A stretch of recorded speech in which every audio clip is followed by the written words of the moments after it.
Okay, here we are, chapter 25. Between them, Holt and Will had found 100 slaves who claimed to have some level of skill with the bow. Finding them had been one matter. Convincing them that they should volunteer to help defend Helsham was something else. As a burly, titulant forester, who seemed to have assumed the role of spokesperson for them, told the two rangers, "Why should we help the Canadians? They've done nothing for us except enslave us, beat us, and give us too little food to eat." Holt eyed the man's ample girth speculatively.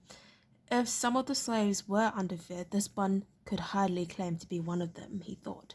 Still, he decided to let that matter pass. "You might find it more agreeable to be a slave of the Canadians than to fall into the hands of the Timidri," he told them bluntly. Another of the assembled men spoke up. This one was a southern Gallican, and his outlandish accent made his words almost indecipherable. Will finally pieced the sounds together in sufficient order to know that the man had asked, "What do the Timidri do with their slaves?" Holt turned a steady gaze on the gal. "They don't keep slaves," he said evenly, and a buzz of expectation ran through the assembled men. The big Tinchlet stepped forward again, grinning. "Then why would you expect us to fight against them?" he asked. "If they beat the Canadians, they'll set us free." There was a loud mumble of consent among the others behind him. Holt held up a hand and waited patiently. Eventually the hubbub died away, and the slaves looked at him expectantly, wondering what further inducement he could offer them, what he would consider to be more attractive to them than the prospect of freedom.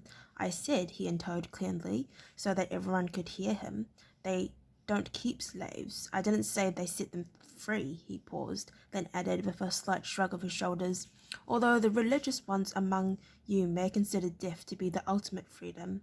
This time the commotion among the slaves were even louder. Finally the self-appointed spokesman stepped forward again and asked, with a little less assertion, "What do you mean, Arlen? Death?" Holt made a careless gesture. "The usual, I suppose, the sudden cessation of life, the end of it all, departure for a happier place, or oblivion, depending upon your personal beliefs." Again a buzz ran through the crowd. The Tindulander studied Holt closely, trying to see if some indication that the ranger was bluffing. But he hesitated, not sure whether to ask the next question, not sure he wanted to know the answer. Then, urged by his companions, who went on, "Why should these Timidri want to kill us? We've done nothing to them." "The truth of the matter is," Holt told them all, "you mean nothing to them either. The Timidri consider themselves a superior race. They'll kill you out of hand because you can do nothing for them, but left behind their backs you could constitute a threat." A nervous silence settled over the crowd now. Holt let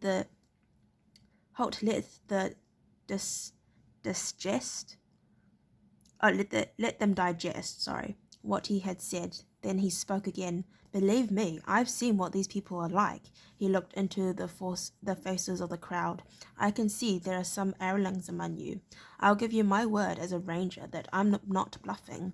Your best chances of survival is to fight with the Canadians against the Timidri. I'll leave you for half an hour to consider what I've said. You Erlings might tell the others what a ranger word means," he added. Then, beckoning for Will to follow, he turned on his heel and walked some distance away, out of earshot. "We're going to have to offer them more," he said when the others couldn't hear him. Reluctant recruits will be almost useless to us. A man's got to have something worth fighting for if he's going to do his best, and that's what we're going to need from this bunch, their best effort." "So what are you going to do?" Will asked, almost jogging to keep pace with his teacher's urgent stride. "We're going to see Ragnar," Holt told him. "He's going to have to promise, to free every slave who fights for Helsham." "He won't like that idea," he said. Holt turned and looked at him, a faint grin touching the corner of his mouth. "He'll hate it," he agreed. "Freedom!" Ragnar exploded. "Give them their freedom! 100 slaves!" Holt shrugged disdainfully. "Probably closer to 300, he replied. A lot of them will have women and children they'll want to take with them. The Obergel gave an enormous snort of incredulous laughter. Are you mad? He asked the ranger. If I give 300 slaves their freedom, we'll have virtually no slaves left. What will I do then? If you don't, you may find you have no country left, Holt replied, totally unfazed by the Obergel's sarcasm. As to what you would do next, you could try paying them, make them servants instead of slaves. Pay them to do the work they're doing now, Ragnar sputtered indignantly. Why not? The gods know you can afford it well enough, and you might find they do a better job if they've got something more than a beating to look forward to at the end of the day. To hell with them, Ragnar said, and to hell with you, Ranger. I agreed to listen to you, but this is ridiculous. You'll turn me into a beggar if I let you have your way. First, you want me to abandon Hellshop to this rabble of horsemen. Now you want me to send all my slaves off back to where they came from. To hell with you, I say. He glanced at the ranger for a few seconds. Then, with a contemptuous wave of his hand, he turned away, refusing even to make eye contact. Holt waited a few seconds, then spoke to Eric, who was standing by his Obergel, an uncomfortable look on his face. I'm telling you, we need those men, he said forcefully. Even with them, we can still lose, but with them fighting willingly for us, we'll have a chance. He jerked a thumb in the direction of the Obergel. Tell him, he said finally, then turned on his heel and left the council room, Will hurrying behind him as he went. As they left the hall, Holt said, almost to himself, but loud enough for Will to hear, I wonder if it occurs to them that if the slaves agree unwillingly to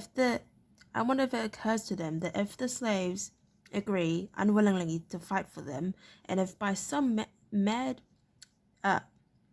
mischance we do win, there's nothing to stop the slaves turning their weapons on the Canadians.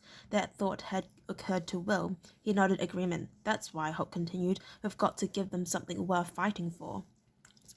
They waited at the training field for over an hour. The slaves had come to a decision, agreeing to fight against the Timajai. However, a few shifty eyes among the group told Holt and Will that once the battle was over, the newly armed men were not going to return meekly into slavery. There was a buzz of expectation as Eric arrived. He walked up to Holt and Will, who were standing a little apart from the archers. Ragnar agrees, he said quietly. If they fight, he'll free them. Holt shook his head gratefully. He knew where the real impetus for Ragnar's decision had come from. Thank you, he said simply to Eric. The Canadian shrugged and Holt turned to Will. They'll be your men. They need to get used to taking orders from you. You tell them. Will hesitated, surprised. He had assumed that Holt would do the talking. Then, at an encouraging nod from his master, he stepped forward, raising his voice. Men, he called the low murmur of conversation among the group died instantly. He waited a second or two to make sure he had their full attention, then continued. Ragnar has decided if you fight for Scanadia, he'll set you free. There was a moment of stunned silence. Some of these men had been slaves for 10 years or more. Now he was this slightly built youth telling them that the end to their suffering was in sight. Then a mighty roar of triumph and jubilation swept through them. At first wordless and inchoate, but rapidly setting into a rhythmic chant of one word from 100 throats. Freedom, freedom, freedom. Will let them celebrate for a while longer. Then he climbed onto a tree stump where he could be seen by all of them, and waved his arms for silence. Gradually the chants died away, and they crowded closer around him, eager to hear what else he had to tell them. That's all very well, he said, when they had quietened down. But first, there's a small matter of beating the Timajai. Let's get to work. Holt and Eric watched as Will supervised the issuing of arrows to the men. Unconsciously, both of them nodded their approval of the boy. Then Eric turned to Holt. I nearly forgot. Ragnar had a further message for you. He said if we lose this battle and he loses his slaves as well, he's going to kill you for it, he said cheerfully. Holt smiled grimly. If we lose this battle, he may have to get in line to do that. There'll be a few thousand Timajai cavalrymen in front of him. Okay, I'd like to thank you very much for listening to read up to chapter 25. If you'd like to listen to me read chapter 26, then please stay posted and hopefully I'll see you next time. Bye-bye.